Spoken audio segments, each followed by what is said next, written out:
जय श्री राम। मैं आयुष्य सिंह बेस्ट। आज मैं सबसे हाईलाइटेड मुद्दे के बारे में बात करने जा रही हूँ, वो है 100 रुपए का पेट्रोल। जी हाँ, लोगों का कहना है कि 100 रुपए का पेट्रोल देखा पहली बार। देश की जनता को बोलना चाहती हूँ कि बहुत कुछ आपने देखा पहली बार, लेकिन आप बताने में उसको संकोच करते हो। लेकिन अगर आप बताने में संकोच करते हो तो मैं बेड़ा उठाती हूँ इस चीज का और जनता को बताती हूँ कि क्या क्या देखा आपने पहली बार, और देखने की आदत भी डालो।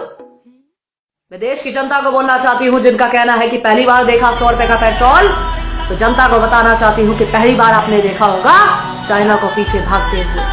पहली बार देखा 100 रुपए का पेट्रोल, पहली बार देखा होगा पाकिस्तान को घर में घुस के मारते हुए। पहली बार देखा आपने 100 रुपए का पेट्रोल, पहली बार देखा होगा दुनिया को भारत से वैक्सीन मांगते हुए। पहली बार देखा आपने 100 रुपए का पेट्रोल, पहली बार देखा होगा आपने किसानों के खाते में सीधा 6,000 रुपए जाते हुए। पहली बार देखा आपने 100 रुपए का पेट्रोल, पहली बार देखा होगा आपने गरीबों को फ्री राशन और पैसे और फ्री का सिलेंडर। पहली बार देखा आपने 100 रुपए का पेट्रोल, भाई साहब पहली बार देखा होगा आपने भारत का डंका विदेश में बजते हुए। पहली बार देखा आपने 100 रुपए का पेट्रोल, पहली बार देखोगे आत्मनिर्भर भारत को और आदत डालो। और देश की जनता से बोलना चाहती हूँ जिनको 100 रुपए का पेट्रोल दिखता है, एक महीने में ज्यादा से ज्यादा कितना पेट्रोल भरवाओगे? 3 से 4 बार। आपके अगर 10 से 20 रुपए भी, अगर महीने में 40 से 50 रुपए भी ज्यादा अगर नहीं खर्च करने का दम रखते हो, तो कैसे उम्मीद करते हो कि देश का जवान आपके लिए और देश के लिए सरहद में बैठकर गोली खाए और किसी का बेटा शहीद हो जाए? जब आपकी सोच इतनी है 50 रुपए को गांठ बांधने की, तो दूसरे के बच्चे की जिंदगी क्यों दांव पे लगवाते हो? 100 रुपए का पेट्रोल देखते हो। मैं देश की जनता से बोलना चाहती हूँ, अगर आप में तड़ नहीं है एक महीने में देश के लिए या देश की सुरक्षा के लिए 50 रुपए ज्यादा भरने के लिए, तो अपनी गाड़ियों में आग लगा दो। क्योंकि आपकी सोच पर यह है कभी भारत की स्थिति डामाडोल होगी, आप तो कहोगे भाई मुझे 100 रुपए का पेट्रोल नहीं चाहिए, मुझे तो 40-50 रुपए चाहिए।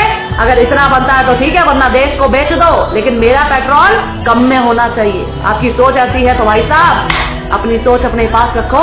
100 रुपए का पेट्रोल मंजूर है, लेकिन देश को बिकता देखना मंजूर नहीं है, और देश का स्वाभिमान उठता देखना मंजूर है, और देखेंगे। आपने कभी सोचा कि कोरोना काल में जब देश में महामारी चल रही है, देश का प्रधानमंत्री देश के लिए, देश के लोगों के लिए और सेना को मजबूत करने के लिए, देश को मजबूत करने के लिए राफेल ला रहा है, लेकिन आपको तो 100 रुपए का पेट्रोल दिखता है, राफेल की कीमत किसी को नहीं दिखती। किसी ने नहीं बोला कि महामारी चल रही है, आर्थिक स्थिति डामाडोल है, लेकिन फिर भी राफेल आ रहा है। बोलना चाहती हूँ, अगर इतने सवाल आपने पहले पूछे होते तो आज देश की स्थिति क्या होती ये आपके सामने होता। लेकिन आपको तो 100 रुपए का पेट्रोल दिखता है। वो हैदराबाद का ओवैसी कहता है कि बाबरी कभी मरी नहीं, हम तो बाबरी लेके रहेंगे।